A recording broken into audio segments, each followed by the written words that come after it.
Admiral Zexathari of the Galactic Coalition Navy stared at the holographic display with 3 of his 4 eyes, while the 4th nervously twitched at the corner of his elongated skull. The massive dreadnought Eternal Dominion hummed around him as his crew of various alien species worked frantically at their stations. What they were seeing should have been impossible. "Run the scans again," Zexathari commanded, his translator converting his chittering language into standard galactic. His lieutenant, a crystalline being named Quartz 7, manipulated the controls with delicate mineral fingers. "Sir, the readings are consistent. The human vessel is moving through our defensive grid like it's not even there." On the display, a sleek black ship no larger than a coalition cruiser weaved between massive dreadnoughts, each one 10 times its size. Laser fire that could melt asteroids seemed to bend around the human craft. Plasma torpedoes that had ended wars simply missed their target by impossible margins. The ship moved with a grace that defied everything the Coalition knew about physics and warfare. Zexathari had commanded fleets for over 2 centuries. He had conquered star systems and brought entire species to their knees. His fleet of 300 warships had never known defeat. Until today, the humans had appeared in Coalition space 3 months ago. At first, the Galactic Council had been amused. Another primitive species from a backwater system, probably seeking trade agreements or begging for protection. Earth was catalogued as a Class 12 death world, meaning it was barely habitable even by the most generous standards. Nothing intelligent should have evolved there, let alone developed space travel. The Council had been wrong. Terribly wrong. "Sir, we're receiving a transmission from the human vessel," reported his communications officer, a slug-like creature whose slime left trails on the console. "Put it through." The hologram flickered and resolved into the image of a human female. Zexathari had studied their species extensively since first contact. Bipedal mammals with remarkable endurance and persistence hunting behaviors. Their homeworld was a nightmare of extreme weather, predatory wildlife, and natural disasters that would kill most galactic species within hours. Yet somehow these creatures had not just survived but thrived. The human woman appeared calm despite being surrounded by enough firepower to glass a small moon. She had short dark hair and scars visible on her face and arms. Her eyes held an intensity that made Zexathari's skin crawl. "Admiral," she said, her voice steady and professional, "I am Captain Sarah Chen of the Earth Defense Force vessel Persistence. You have 3 minutes to withdraw your fleet from this system before we respond with necessary force." Zexathari's mandibles clicked in what his species considered laughter. "Captain Chen, you are surrounded by 300 warships. Each one outguns your vessel by a factor of 50. Surrender now and your crew will be treated according to galactic law." Captain Chen's expression didn't change. "Admiral, you have 2 minutes and 45 seconds. This is absurd." Zexathari's voice rose to a shriek. "Communications, terminate the channel. All ships focus fire on the human vessel. I want it reduced to atoms." The display erupted in light as hundreds of weapon systems fired simultaneously. When the glare faded, the human ship was exactly where it had been before, completely undamaged. If anything, it seemed to gleam more brightly than before. "Sir," Quartz 7's voice was barely a whisper, "energy readings from the human ship are increasing exponentially." Captain Chen's image reappeared on the screen. 2 minutes. Zexathari felt something he hadn't experienced in decades: fear. Real primal terror that made his alien blood run cold. Around him, his bridge crew began to show signs of panic. The Thraxians were changing color rapidly. The Vorthon delegation was emitting stress pheromones, and even the usually stoic crystalline officers were vibrating with anxiety. "What are you?" Zexathari whispered. "We're humans, Admiral. We come from a world that has been trying to kill us since the day we learned to walk upright. Every storm, every predator, every disease, every natural disaster has been our teacher. We learned to survive where nothing else could. We learned to adapt where others would die. We learned to fight when fighting seemed impossible." The human ship began to move again, but this time it was different. It accelerated toward the closest dreadnought at speeds that should have liquefied any crew aboard. The massive Coalition warship, the Hammerblow, immediately opened fire with everything it had. Particle beams, fusion missiles, gravity wells, all of it focused on the approaching human craft. The Persistence moved through the barrage like a dancer, each evasion so perfect it seemed choreographed. It reached the Hammerblow and simply touched it. A gentle contact between 2 ships that lasted less than a second. The hammer blow went dark. All power, all lights, all signs of life vanished instantly. The massive dreadnought began to drift. Nothing more than a metal tomb floating in space. 1 minute, 30 seconds, Captain Chen announced. Zexithari's throat constricted. Around him, crew members began abandoning their posts. Some fell to their knees in prayer to various gods. Others simply stared in shock at the impossible display before them. The human ship moved to the next dreadnought with the same result. Touch and death. No explosions. No dramatic destruction. Just the sudden, terrifying silence of a ship that had become a grave. What did you do to them? Zexithari demanded. We gave them what their nervous systems couldn't handle, Chen replied matter-of-factly. Humans generate a biometric field that's lethal to most galactic species. We've learned to control it, focus it, weaponize it. It's one of many gifts our death world gave us. 2 more ships went dark in quick succession. 30 seconds, Admiral. Zexithari looked around his bridge at the faces of beings from a dozen different worlds, all united in their terror of these impossible humans. His pride as one of the galaxy's greatest military commanders crumbled like ancient stone. All ships, he whispered into his communicator. Withdraw. Emergency jump to rally point 7. Execute immediately. As his fleet began their emergency retreat, Zexithari took one last look at the human ship floating serenely among the disabled dreadnoughts. Captain Chen's image smiled, not with cruelty, but with the confidence of a predator that knew it could afford to be merciful. Thank you for your cooperation, Admiral, she said. Please inform the Galactic Council that humanity is no longer requesting membership. We're claiming our place. The emergency session of the Galactic Council convened in the Great Crystal Amphitheater of Station Nexus Prime, 37 hours after Admiral Zexithari's humiliating defeat. Representatives from 43 species sat in their specialized atmospheric pods, each one designed to accommodate their unique physiological needs. The tension in the air was thick enough to cut with a plasma blade. Chancellor Morvac the Eternal, a gas-based life form contained within a shimmering energy field, floated at the center of the chamber. His translated voice echoed through the hall with barely contained fury. We have received Admiral Zexithari's full report, Morvac announced, his energy form pulsing with angry red hues. A single human vessel defeated an entire coalition battle fleet without firing a shot. This is unacceptable. In the gallery reserved for military observers, Zexithari stood with his head bowed in shame. The proud admiral who had conquered systems for the coalition now looked like a broken shell of his former self. Dark stains marked his uniform where stress hormones had leaked through his skin. Senator Vrixnall of the Hegemony leaned forward in her pod, her serpentine form coiling with agitation. With respect, Chancellor, perhaps Admiral Zexithari is exaggerating the extent of this defeat. 1 ship against 300? It sounds like fantasy. I have reviewed the sensor logs myself, replied Dr. Kelthera, the Arcturian science representative. Her forearms gestured at a holographic display showing the battle footage. The energy signatures are unlike anything we've encountered. These humans appear to possess technology far beyond our understanding. The Thraxian delegate, Ambassador Gorth, changed colors rapidly as he spoke. Technology? This was no technology. My cousin served aboard the Hammerblow. They describe it as some kind of evil magic. The humans simply touched their ship and everyone fell over dead. Murmurs of fear rippled through the chamber. The concept of death by touch was something from children's nightmares, not serious military discourse. Order! Order! Morvac's energy form flared brighter. Let us examine the facts without hysteria. Zexithari, explain to the council exactly what you witnessed. The admiral stepped forward on shaking legs. When he spoke, his voice was barely above a whisper.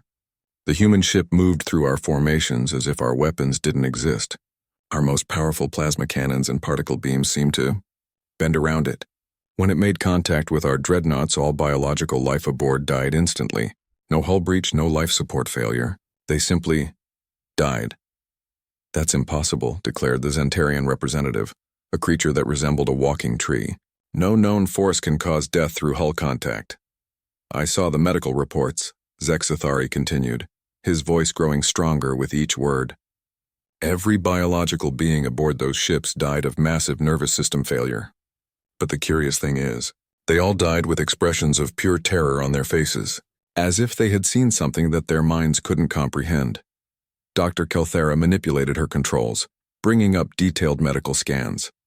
The neurological damage is consistent across all species. Humans appear to emit some kind of field that overloads the nervous systems of other intelligent life forms. It's as if evolution designed them specifically to be killers.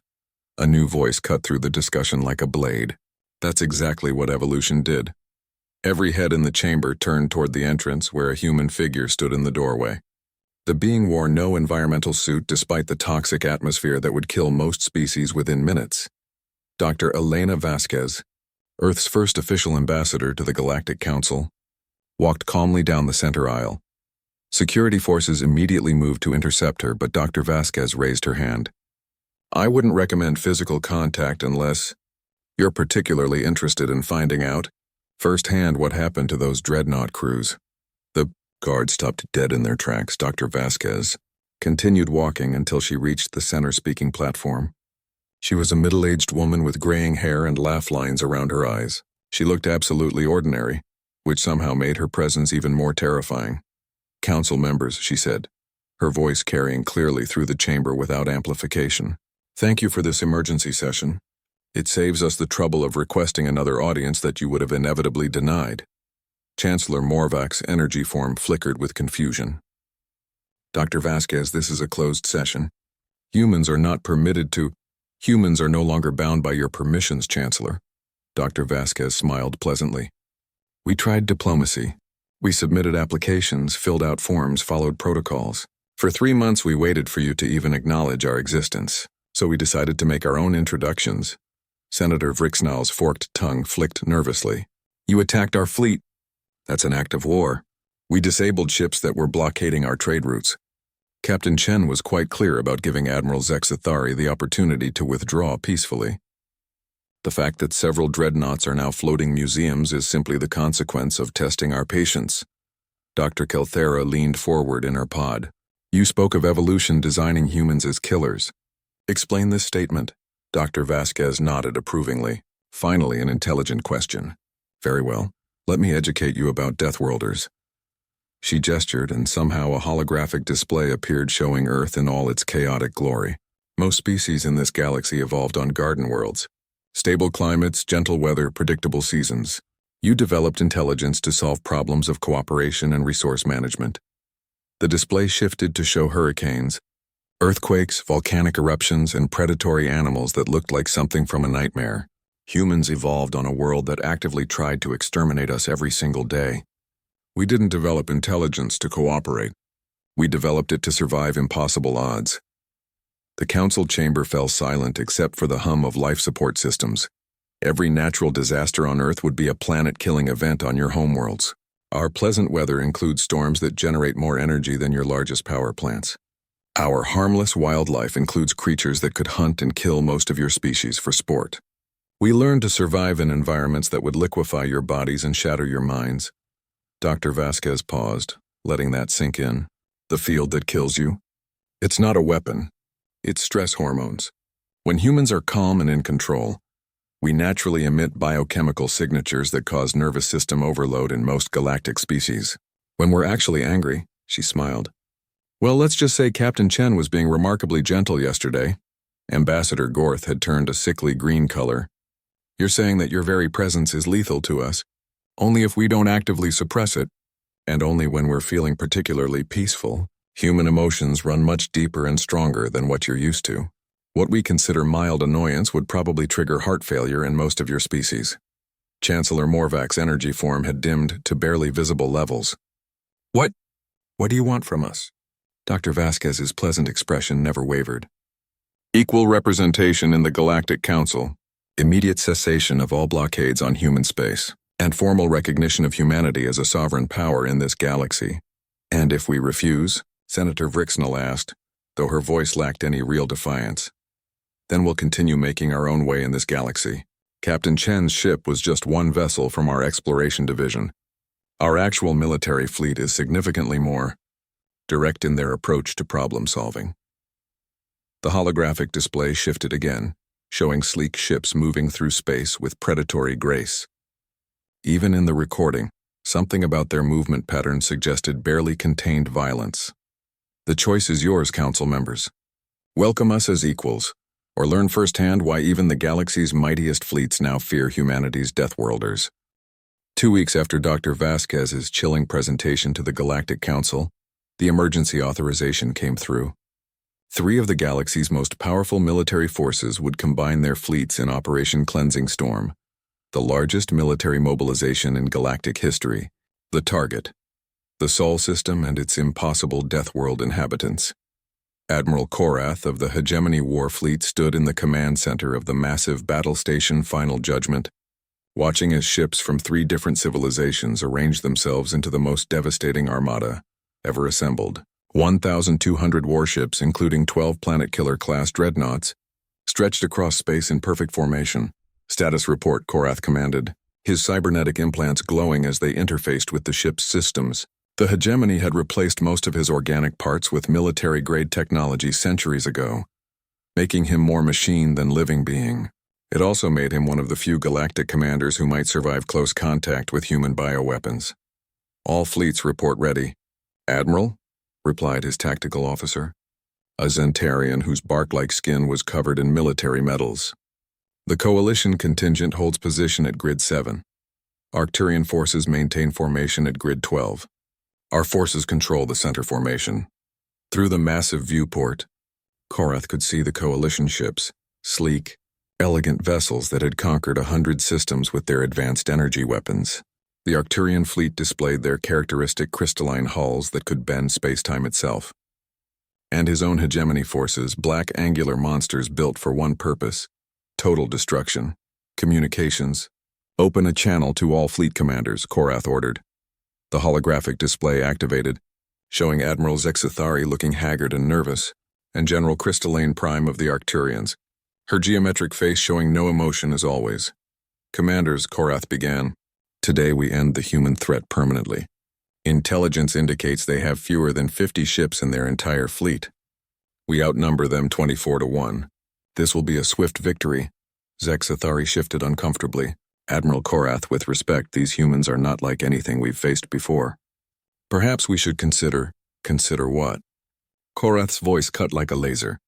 "You allowed yourself to be defeated by parlor tricks and biological weapons. This time we attack from maximum range with automated systems. No living crew need get close to their ships." General Crystalline Prime spoke in her electronic voice. "Our analysis confirms that human capabilities appear to be limited to close-range biological warfare. Long-range bombardment should prove effective." The display shifted to show their target, a small yellow star surrounded by several planets, including the blue-green world that had somehow produced the galaxy's most terrifying predators. Even from this distance, the sensors showed it was a nightmare of extreme weather and hostile conditions. "All ships, begin final approach to the Sol system. Execute Plan Omega-7, total orbital bombardment of the 3rd planet, followed by systematic destruction of all human vessels and installations." As the massive fleet began its advance, Korath felt a satisfaction he hadn't experienced in years. Soon the human problem would be solved permanently, and the galaxy could return to its natural order. 24 hours into their approach, the first strange readings began appearing on sensors. "Admiral," his science officer reported, "we're detecting unusual gravitational anomalies throughout the system." "Explain." "Sir, there appear to be structures in space that our sensors can't properly identify. They're not showing up on visual, but they're definitely there." Korath frowned, his mechanical implants processing this information at superhuman speed. "Could they be some form of stealth technology?" "Unknown, sir. The readings are unlike anything in our databases." 6 hours later, they detected the human fleet.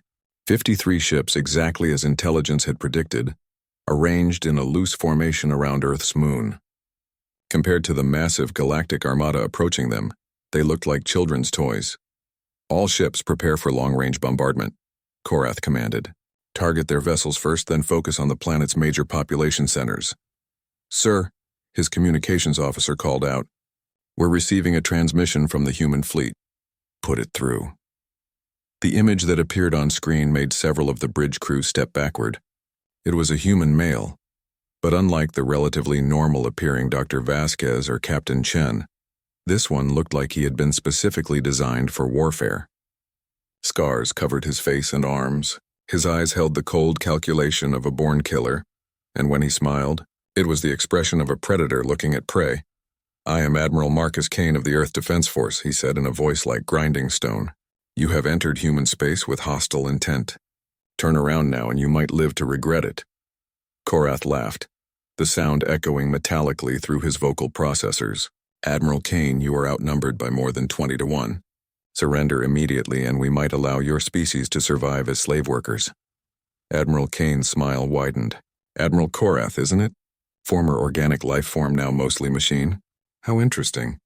You might actually survive what comes next. What comes next is your extinction, human." "No," Kane said pleasantly. "What comes next is your education."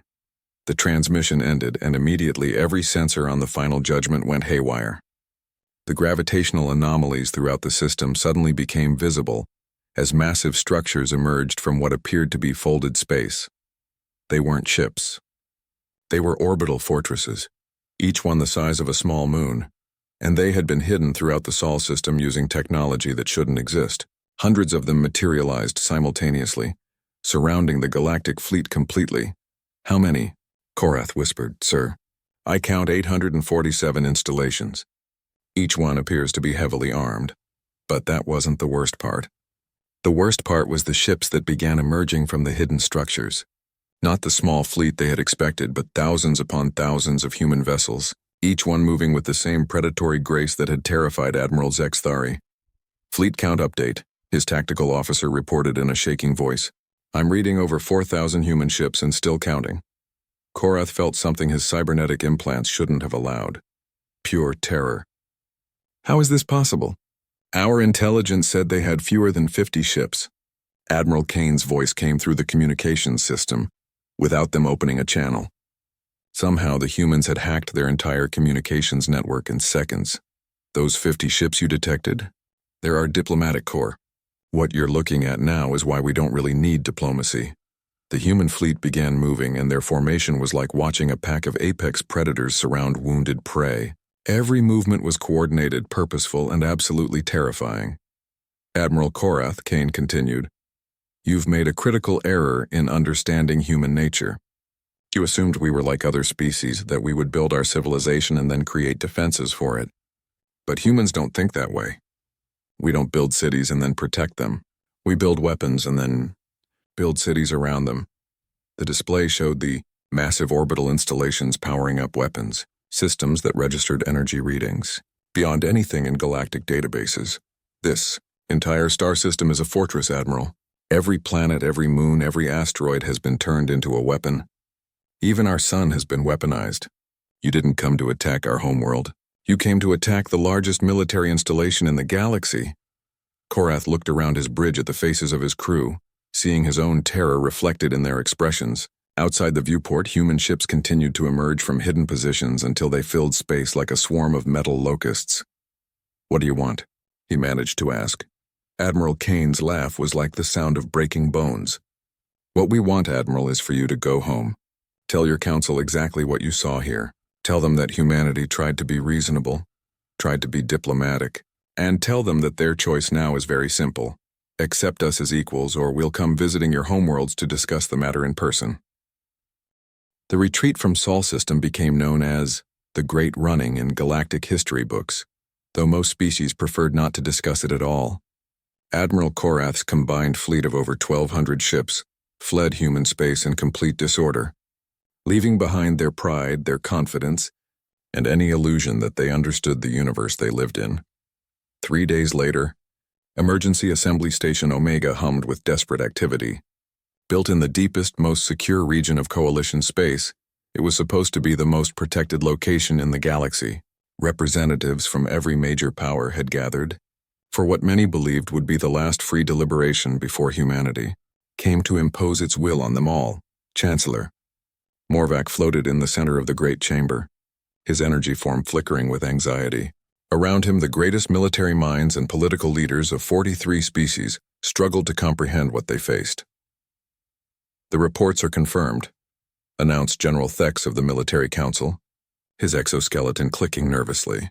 "Admiral Korath's sensor logs show over 4,000 human vessels, plus orbital installations that shouldn't be technologically possible. They turned their entire star system into a weapon. Senator Vrixnall coiled and uncoiled in her pod. 4,000 ships? Our combined intelligence agencies estimated they had fewer than 100 vessels total. How could we be so wrong? Dr. Kelthera manipulated her controls, displaying the technical analysis her team had compiled. We weren't wrong about their ship count 3 months ago. The terrifying truth is that they built most of this fleet in the time since first contact. Their industrial capacity is beyond anything we've seen. A new voice cut through the discussion. That's because you've been thinking about this all wrong. Every being in the chamber turned to see a human figure standing at the entrance. Unlike Dr. Vasquez's calm professionalism or Admiral Kane's predatory menace, this human radiated quiet competence. Professor James Mitchell, Earth's leading xenobiologist, walked down the center aisle carrying a simple data pad.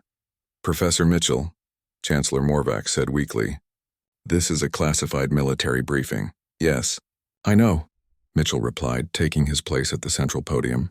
"I also know you've been trying to figure out how to fight us, and I thought you might appreciate some accurate information for once."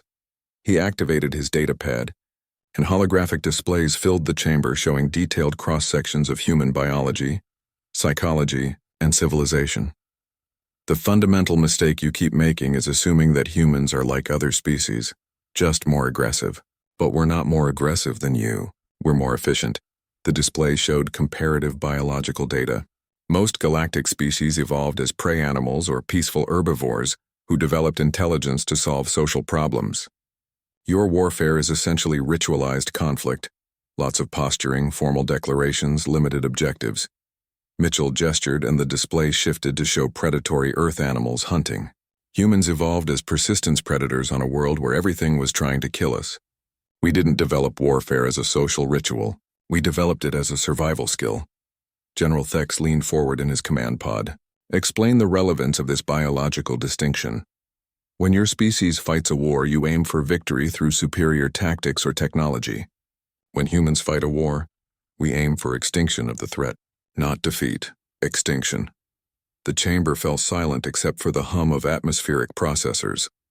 The Fleet Admiral Korath encountered. "That wasn't our military showing off. That was our minimum defensive response. You came to our home system with enough firepower to sterilize a planet. So we showed you exactly why that was never going to work." Senator Vrixnall's voice was barely a whisper. "What would your maximum response look like?" Mitchell smiled, and somehow that expression was more terrifying than Admiral Kane's predatory grin. "You really don't want to know. But I can tell you this. Every human ship you've seen so far was built by our civilian shipyards. Our actual military has been busy with other projects." The display changed to show star charts marking human exploration routes. Red dots appeared throughout Coalition space and hegemony territory, and deep in Arcturian regions. For the past 3 months, while you've been debating whether to grant us membership in your council, we've been conducting our own survey of galactic civilizations. We've visited your homeworlds, mapped your infrastructure, studied your defenses. General Thex's exoskeleton began clicking rapidly, a sign of extreme agitation in his species. "That's impossible. Our perimeter defenses would have detected any intrusions." "Professor," Dr. Kelthera interrupted, "our sensor networks monitor all space traffic. No unauthorized vessels have entered our territories." Mitchell nodded approvingly. "That's correct. No vessels have entered your territories, but a lot of individual humans have." The display zoomed in to show detailed intelligence reports on major galactic installations, population centers, military bases, industrial complexes, all documented with photographic evidence taken from ground level. Humans have a psychological trait that most species lack. We treat every environment as potentially hostile and plan accordingly. When we decided to contact galactic civilization, we didn't just send diplomats. We sent scouts. The chamber erupted in alarm as representatives realized the implications. Humans had been walking among them for months, studying their worlds, their defenses, their weaknesses. "How many?" Chancellor Morvac demanded. "Enough," Mitchell replied simply. "We've identified critical infrastructure on every major world in Coalition space. Power generation, food distribution, transportation networks, communication hubs. We know exactly how your civilizations work and exactly how to make them stop working." Ambassador Gorth had turned completely white. This is reconnaissance," Mitchell corrected. Standard procedure when encountering potential threats. The fact that you never noticed us doing it simply confirms how unsuited your species are for actual warfare. Dr. Kelthera's forearms moved frantically over her controls. Show them the psychological profiles. Mitchell nodded and the display shifted again. This is perhaps the most important difference between humans and galactic species. Your psychological makeup is optimized for stable environments and cooperative social structures. Prolonged stress causes severe mental breakdown in most of your populations. The data showed stress response curves for various galactic species compared to humans. The difference was striking. Humans, on the other hand, are optimized for prolonged stress and constant adaptation, what you call psychological torture. We call Tuesday. We can maintain peak performance under conditions that would drive your species completely insane. General Thex was now clicking so rapidly it sounded like machine gun fire. What are you saying? I'm saying that even if your combined fleets somehow manage to inflict casualties on human forces, you lack the psychological endurance for a prolonged conflict. Your populations would demand peace long before we even began to consider it. Mitchell paused, letting the implications sink in. But here's the truly important part. We don't want to fight you. War is expensive, time-consuming, and ultimately pointless when there are so many more interesting things to do in this galaxy. Chancellor Morvac's energy form was barely visible now. Then what do you propose? Exactly what Dr. Vasquez proposed 2 weeks ago. Equal representation in the Galactic Council. Recognition of human sovereignty in our space. And most importantly, acknowledgement that we're not your subjects, your inferiors, or your problem to solve. The display changed one final time, showing a simple organizational chart. Instead of the hierarchical structure of the current Galactic Council, it showed a council of equals. We're offering you a partnership, not a conquest. Humans bring unique capabilities to galactic civilization, our industrial capacity, our problem-solving abilities, our talent for survival in impossible conditions. In exchange, we gain access to your knowledge, your cultures, your technologies. Senator Vricksnall found her voice. And if we refuse? Mitchell's pleasant expression never changed. Then we solve the problem of galactic governance ourselves without your input. But I think you'll find cooperation much more pleasant than the alternative. He gathered his datapad and turned to leave. You have 72 hours to make your decision. After that, humanity will proceed with our long-term plans for this galaxy, with or without your participation. As Professor Mitchell walked out of the chamber, the assembled representatives of galactic civilization sat in stunned silence, finally understanding that they were no longer the dominant power in their own galaxy. 71 hours and 37 minutes after Professor Mitchell's ultimatum, Chancellor Morvac received a priority transmission that made his energy field flicker with confusion. The message came from the Outer Rim territories, a region so far from galactic civilization that it was barely mapped. Chancellor, the voice belonged to Commander Yex of the Survey Corps, and it was filled with a terror that made Morvac's photonic matrix destabilize. You need to see this. They're already here. The holographic display activated, showing the feed from Commander Yex's scout ship. What Morvac saw defied everything he thought he knew about space, time, and the natural order of the universe. Entire star systems were being transformed. Planets were being moved into new orbits with casual precision.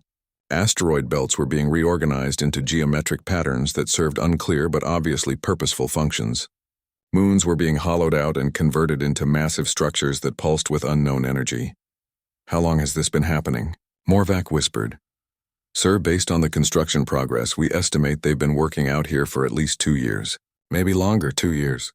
The humans had been in galactic space for 3 months, which meant they had been operating in this galaxy for 2 years before they ever announced their presence.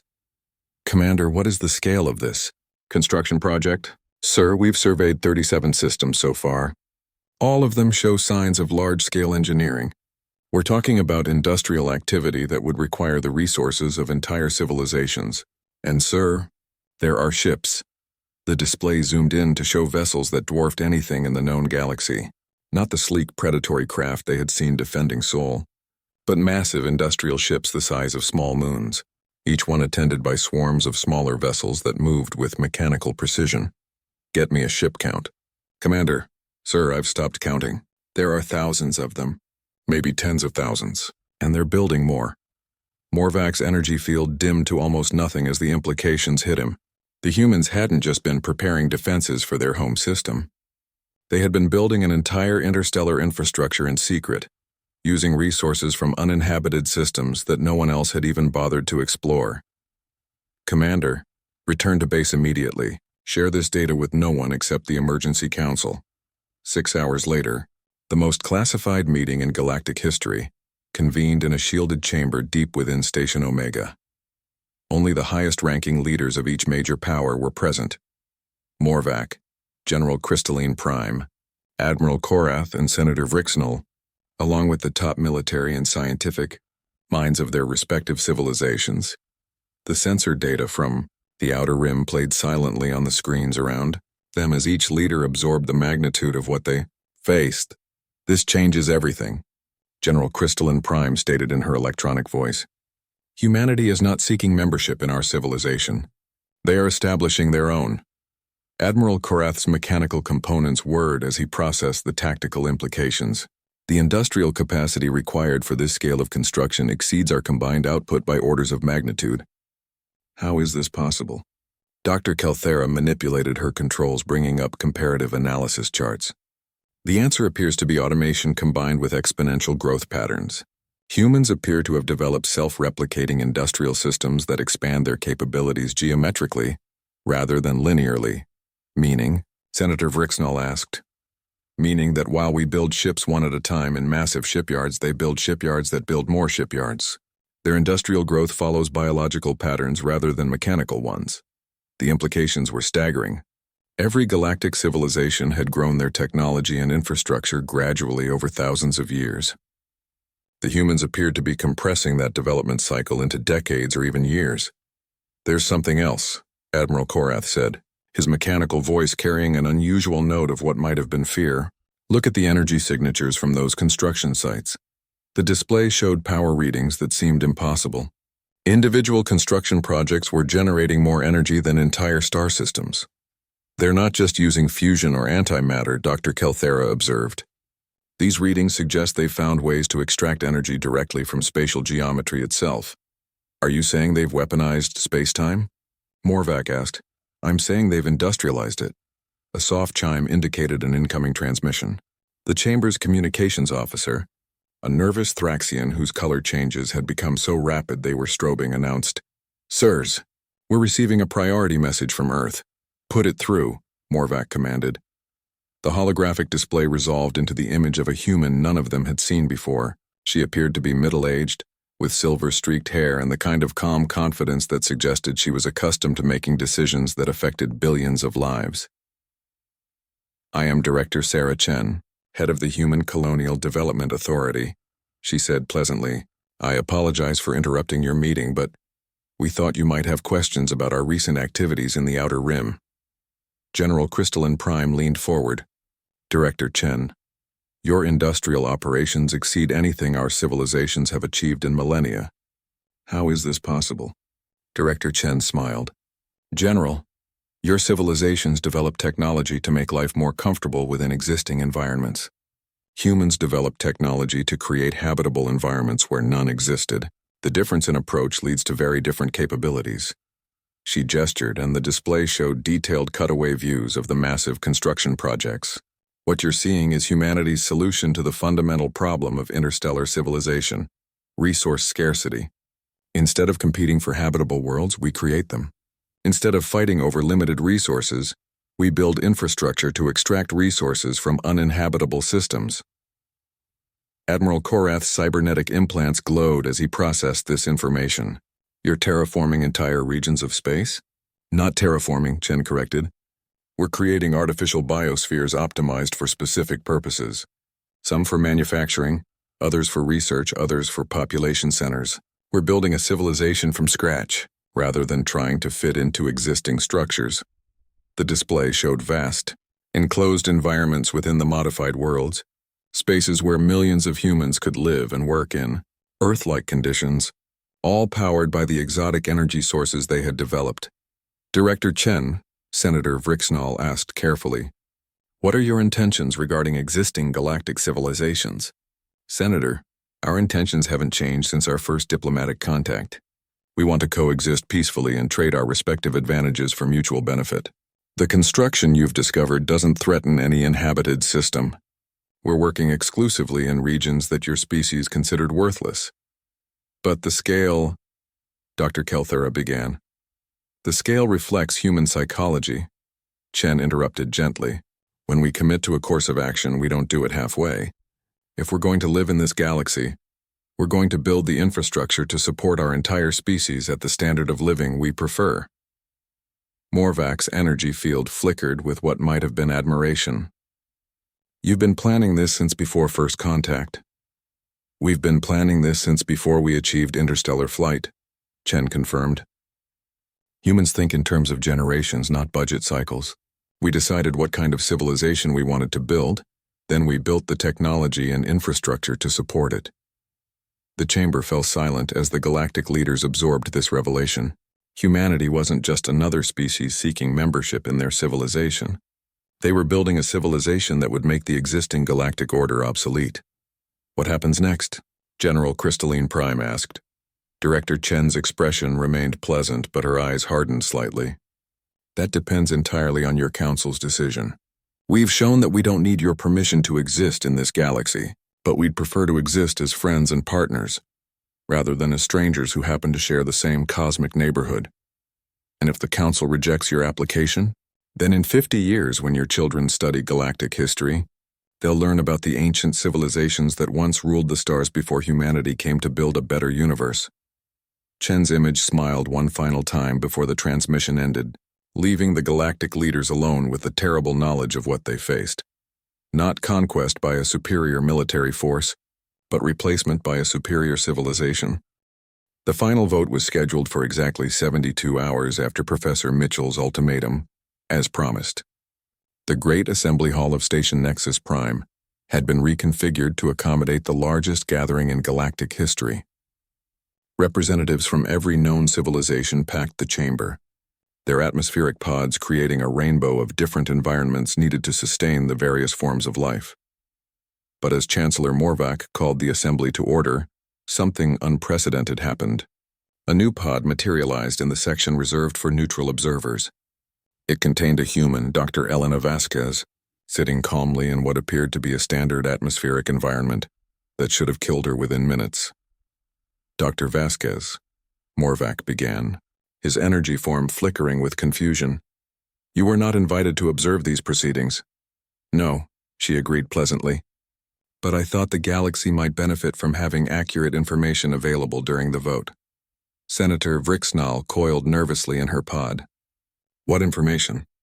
Dr. Vasquez gestured, and suddenly every display screen in the massive chamber activated simultaneously, showing real-time feeds from across the galaxy.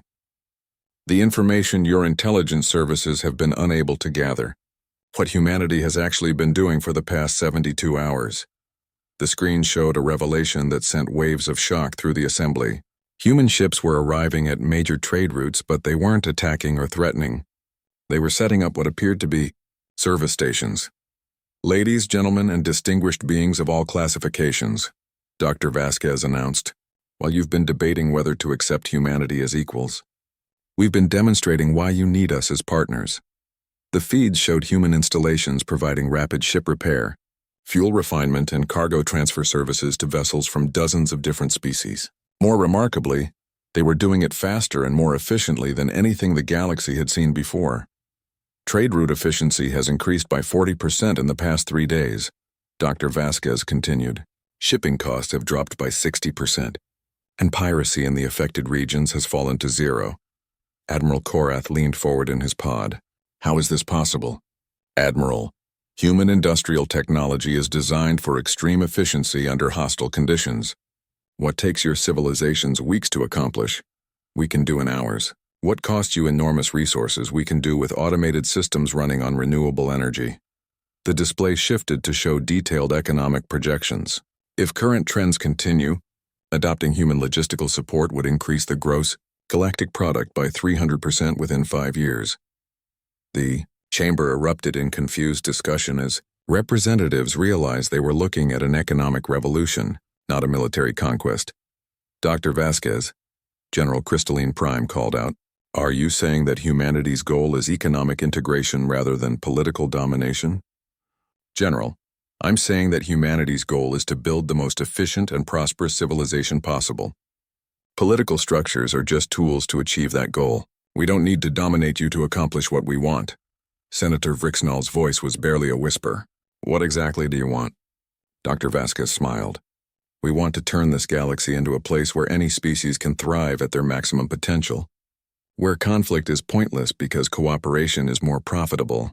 Where every world has access to the resources and technology needed to support their population at whatever standard of living they prefer.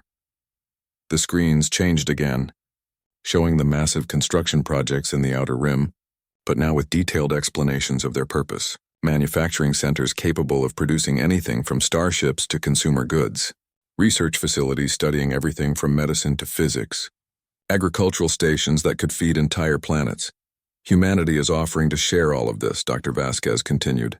Our technology, our industrial capacity, our expertise in surviving impossible conditions. In exchange, we want access to your knowledge, your cultures, your unique perspectives on existence.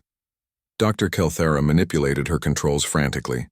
Dr. Vasquez, the economic models show this level of integration would fundamentally alter galactic civilization. Yes, Dr. Vasquez agreed. It would eliminate scarcity as a driving force in galactic politics. It would make war economically pointless. It would allow every species to focus on exploration, art, science, and whatever brings meaning to their existence rather than struggling for basic resources. A new voice cut through the discussion. Ambassador Thoric of the Neutral Zones, an ancient species known for their wisdom, spoke for the first time in the assembly. Dr. Vasquez, this sounds remarkably idealistic for a species you've described as evolved predators. Ambassador, you're confusing predatory behavior with predatory thinking. Humans are very good at eliminating threats to our survival, but we define threats to our survival as anything that prevents our species from reaching its full potential. Poverty is a threat. War is a threat. Scarcity is a threat. We're offering to eliminate those threats for everyone. The display showed one final set of data: population projections, resource availability, and quality of life indices under current galactic government versus projected outcomes under human integrated systems. The differences were staggering. Every species would benefit. Every world would prosper. The galaxy would support 10 times its current population at a standard of living that would make their current civilization look primitive. There is, however, one condition, Dr. Vasquez said quietly. The chamber fell silent. This offer expires today, not because we're impatient, but because the resources we're dedicating to galactic integration could be used elsewhere. If you reject our partnership, we'll respect that decision and focus on our own development. But we won't make this offer again. Chancellor Morvac's energy form pulsed with conflicting emotions. Dr. Vasquez, you're asking us to fundamentally restructure galactic civilization based on promises and projections. No, Chancellor. I'm asking you to look at what we've already accomplished in 72 hours and extrapolate from there. She stood to leave, then paused. Oh, and Chancellor, the vote doesn't actually matter. What do you mean? I mean that individual species are already making their own decisions. Check your communications. Across the chamber, representatives began checking their emergency communication channels. What they found changed everything. Trade guilds were signing exclusive contracts with human logistics companies. Industrial planets were requesting human technical assistance. Agricultural worlds were asking for human farming technology. Scientific institutions were proposing joint research projects. The galactic economy was integrating with humanity's systems, not because of political decisions, but because it was obviously profitable. It turns out, Dr. Vasquez said with a gentle smile, that when you offer people a better life, they don't wait for their governments to give them permission to take it. She walked toward the exit, then turned back one final time. The vote you're about to take isn't about whether to accept humanity into galactic civilization. It's about whether your governments want to be part of the civilization that's already forming, or whether you prefer to become historical curiosities that tried to stop progress with bureaucracy. As Dr. Vasquez left the chamber, the assembled representatives of galactic civilization faced a choice that would determine not just humanity's future, but the future of every intelligent species in the galaxy. The age of scarcity was ending. The age of human partnership was beginning. Whether the old powers chose to lead, follow, or get out of the way was entirely up to them. 5 years after the Great Vote, former Admiral Zexathari stood on the observation deck of New Prosperity Station, watching cargo ships from 40 different species dock at the massive trade hub that humanity had built in what used to be empty space. His 4 eyes tracked the efficient movement of vessels that would have taken days to process under the old system, now handled in hours. He wasn't an admiral anymore. The Coalition Navy had been disbanded 3 years ago, when every member species realized they no longer needed military protection from each other. War had become not just pointless, but economically impossible when every world depended on the integrated supply networks that humans managed. Fascinating, isn't it? A voice said behind him. Zexathari turned to see Dr. Elena Vasquez approaching, her hair now completely silver but her eyes still holding that same confident intelligence that had terrified galactic leaders years ago. Dr. Vasquez, he said with genuine pleasure. Over the years they had developed an unlikely friendship based on mutual respect, and his curiosity about how humanity had managed to transform the galaxy so completely. I didn't expect to see you here. I'm touring the outer stations to check on integration progress, she replied, joining him at the observation window. And I wanted to see how you were adapting to civilian life. Zexathari gestured at the bustling station around them. Better than I expected, honestly. Running the cultural exchange program is far more rewarding than commanding warships ever was. It was true. His new job involved facilitating the artistic and intellectual collaboration between species that had previously only interacted through formal diplomatic channels. The results had been extraordinary: hybrid art forms, scientific breakthroughs from combining different approaches to problems, and philosophical insights that no single species could have achieved alone. Any regrets about the old days? Dr. Vasquez asked. About commanding fleets designed to kill other intelligent beings. Zexathari's mandibles clicked in what his species considered laughter. Not really. Though I have to ask, did you plan all of this from the beginning? Dr. Vasquez considered the question while watching a massive human cargo ship gently dock alongside a delicate crystalline research vessel. Not exactly. We knew we wanted to build a post-scarcity civilization, but we weren't sure if galactic species would be capable of making the transition. What convinced you we could? The fact that most of your wars were actually about resources or territory. Once we made those conflicts pointless, you adapted remarkably quickly to cooperation. Through the transparasteel window, they could see the surface of the artificial world below. Rolling green hills dotted with cities that blended architectural styles from dozens of species. Humans worked alongside Thraxians in vertical farms that fed millions. Arcturian crystal shapers collaborated with human engineers to build structures that were both beautiful and impossibly strong. Children of multiple species played together in parks while their parents conducted business that would have been unthinkable under the old system. Dr. Vasquez, Zexathari said carefully, there's something I've wondered about for years. Your species could have simply conquered us. Your technology, your industrial capacity, your biological advantages, you could have ruled the galaxy through force. Yes, she agreed simply, but ruling through force would have made us tyrants, not partners. And tyranny is ultimately inefficient. How so? Conquered populations are always planning rebellion, even if they never act on it. That requires constant surveillance, military presence, resource allocation for oppression. It's much more efficient to make cooperation so obviously beneficial that rebellion never occurs to anyone.